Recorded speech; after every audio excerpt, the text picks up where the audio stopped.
guys! Welcome back to my YouTube channel. This is Cecile. Ako po ay may anxiety years ago na. I-share ko sa inyo guys kung ano yung mga nakaka-trigger sa anxiety ko. Unang-una guys, yung stress. Pag stress at medyo pressure ako, umaatake yung mga physical symptoms ko.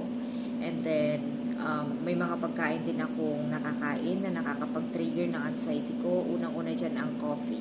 Ang coffee in the morning guys, nakaka-trigger sa anxiety ko. Minsan pagkatapos kong magkape after few minutes or an hour, meron akong nararamdaman na umiinit yung kamay ko, minsan yung paa ko, minsan parang yung panga ko parang nagnanam, yung kamay ko minsan nagnanam, and then parang hinang-hina ako pag nagkape ako, and then parang gusto ko nang humiga kasi parang napagod ako sa pagkape lang guys.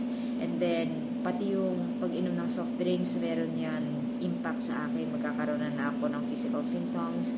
Yung sobrang anghang guys, madalang ko maramdaman, pero it also affects yung mga nararamdaman ko physical symptoms. And then pagka mainit, sobrang init guys sa akin, lalo akong nagkakaroon ng anxiety kasi na-stress ako pag sobrang init, humid. During summertime guys, nahirapan ako kasi ang init sa labas. So kailangan ko guys pumasok sa loob or mag-aircon, mag-electric fan, ganun, kasi parang natitrigger yung anxiety ko pagka sobrang init. Kaya nga minsan guys, pagka nagpupunta ako ng Boracay, paghapon lang ako lumalabas talaga kasi yung baka may maramdaman ako doon sa bakasyon ko, tapos magkaroon ako ng anxiety symptoms. And then isa pa sa mga nakaka-trigger sa akin guys, pagka ayoko yung ingay. Minsan pumupunta ako sa may ingay, okay lang, pero may mga times na pag sobra ng ingay, na-pressure ako, and then nagkakaroon ako ng mga anxiety symptoms. Yung iba guys na nararamdaman ko, natitrigger ako pagka maraming tao. Halimbawa, kahit sa bahay, pag marami kami, halimbawa may mga tao, may mga bisita, medyo may mga physical symptoms na lumalabas sa akin. And then, minsan guys, kahit hindi ako anxious, may mga lumalabas din sa akin na physical symptoms. Parang bigla na lang darating, magkakaroon ako ng anxiety symptoms, gano'n. And then, yung mga nakaka-trigger sa akin, pag kulang ako sa tubig guys, ramdam ko, pag kulang ako sa tubig, inaatake ako ng anxiety. And then, next one is yung pag sobra naman akong workout. Pag sobra na akong sumayaw, halimbawa, yun, pag uwi ko after siguro few hours, meron akong mararamdaman, may mga physical symptoms ako. Kaya para sa akin guys, moderate lang. Kung mag-exercise kayo, mag-workout, mag-moderate lang yung gawin ninyo.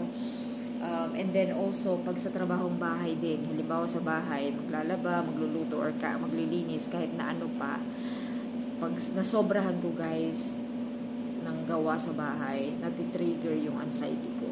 And then ano pa, pagka naman halimbawa dito kasi sa probinsya, yung nanay ko mahilig magluto sa kahoy.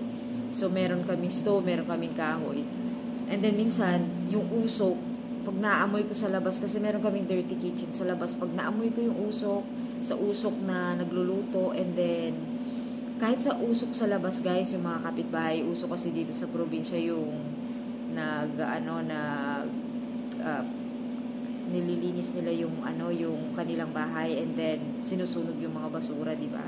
Pag sinunog yung mga basura guys, yun naaamoy ko sa labas. Kaya yung kwarto ko sinasarado ko agad pag may usok, kasi natitrigger yung anxiety ko pag may mga usok, pag may naamoy ako.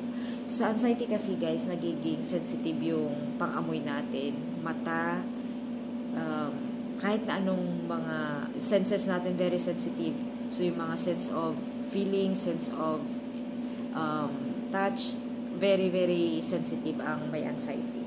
And then guys, yung init ng araw, yung sikat ng araw, pag sobrang liwanag, natitrigger ako. Actually guys, nabanggit ko sa ibang video ko, natitrigger ako sa liwanag. So gumagamit ako ng sunglasses, maski dito sa loob ng bahay dati, everyday ginagamit ko yan. Ano pa, yung pag halimbawa maalikabok, sobrang alikabok, sobrang mausok, yan, natitrigger yung anxiety ko. And then pati TV guys, sa sobrang paggamit ng TV, sobrang paggamit ng cellphone, natitrigger yung anxiety ko.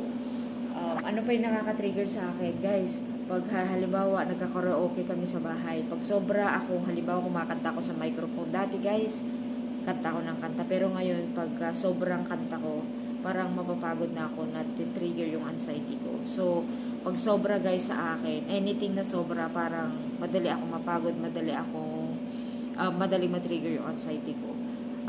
Yun mga yun, guys, yung mga nakaka-trigger sa akin. Pero marami pa akong mga bagay na nagagawa or ginagawa na nakakapag-trigger sa akin. Pero ang trigger kasi na nararamdaman ng isang may anxiety, kahit walang nakaka-trigger, minsan nakakaramdam ka ng physical symptoms, which is normal lang yun sa mga may anxiety. So yun, guys, yung mga halimbawa ko lang ng mga paraan, mga pagkain, mga bagay na nakakapag-trigger sa akin.